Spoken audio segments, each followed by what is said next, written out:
Good morning. Nathan Allen, Operations Section Chief for Rocky Mountain Incident Management Team number 2. I want to give you a quick overview of our operations from yesterday, what happened overnight, and looking at operations for the day.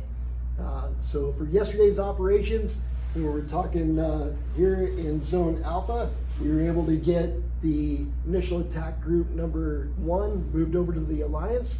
So we got them there today, available for any new starts that we wind up having in that area. They'll be ready to respond and assist with any of the partners, cooperators, or ranchers that we would be meeting out there on the line. Moving over to Zone Bravo. So Zone Bravo, yesterday we had the Ashby and the Minor fire. Those two fires we continued to staff with engines, water tenders. They patrolled, monitored, and mopped up on both those fires yesterday. We were able to increase containment along the eastern edge of the Minor, so all of the eastern edge of Minor is now contained. And then all of Ashby along the eastern edge and western edge, all the way up to the highway, is now contained. The one thing with both of these fires, we do have interior heats, more so on Ashby. Ashby could put up some smoke today from some hay bales that have been burning. Those are well interior of the black, no threat of escape at this time, but we will continue to monitor those to make sure everything stays within the black on that. Also on the north end of the Ashby, the partners there, the local fire department and the local folks out of that community had been working to contain that old fire or that old dump in that area. So that was smoldering yesterday, but it sounded like they got it pretty well handled there. So we'll still help them if needed and monitor that area. Morrill fire, we did not have resources on that yesterday, nor did we see any heat along that fire. We will not be staffing it today, but if anybody calls for assistance out there, we'll see if we can help them out by moving resources that way. Also in Zone Bravo yesterday, we wound up putting the 2 IA groups.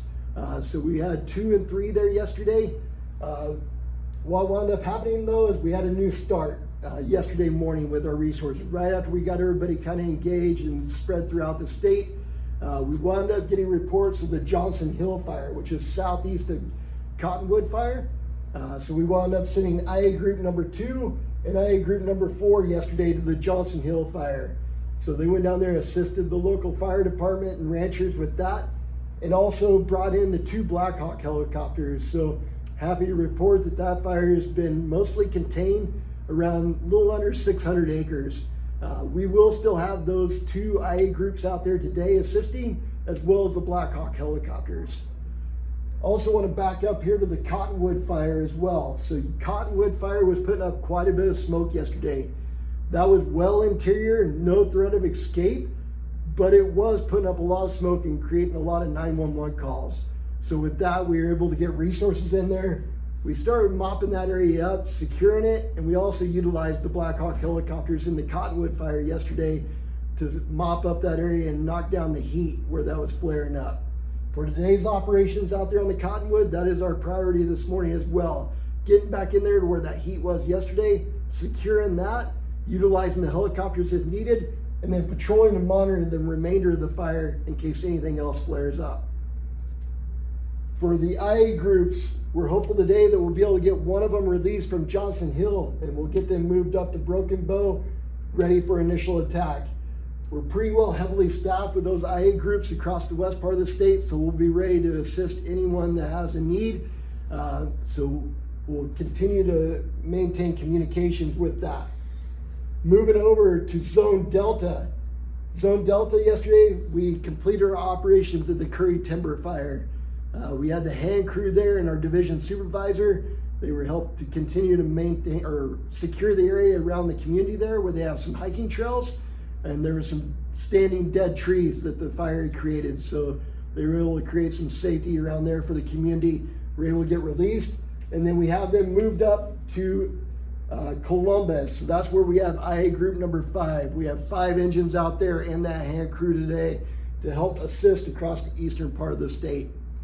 Talking overall fire behavior today, red flag warning, high winds, approaching storm tonight, all the things that line up for extreme fire behavior. So we want to maintain rapid response across the state wherever needed to protect the values threatened. So that's how we'll be maintaining our operational objectives throughout the day with as much communication as we possibly can.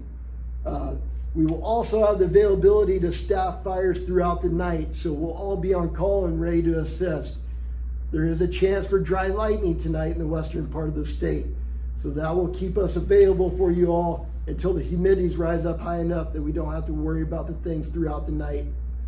Tomorrow's operations will continue to be ready to adapt and overcome because there will be high winds. So as much as we are hopeful that there will be moisture with this storm approaching, we all know that the wind comes with that as well. And if we don't get the moisture, it could line up to also be a bad fire day tomorrow too. That's the end of the report. Y'all have a great day, and we'll talk to you tomorrow.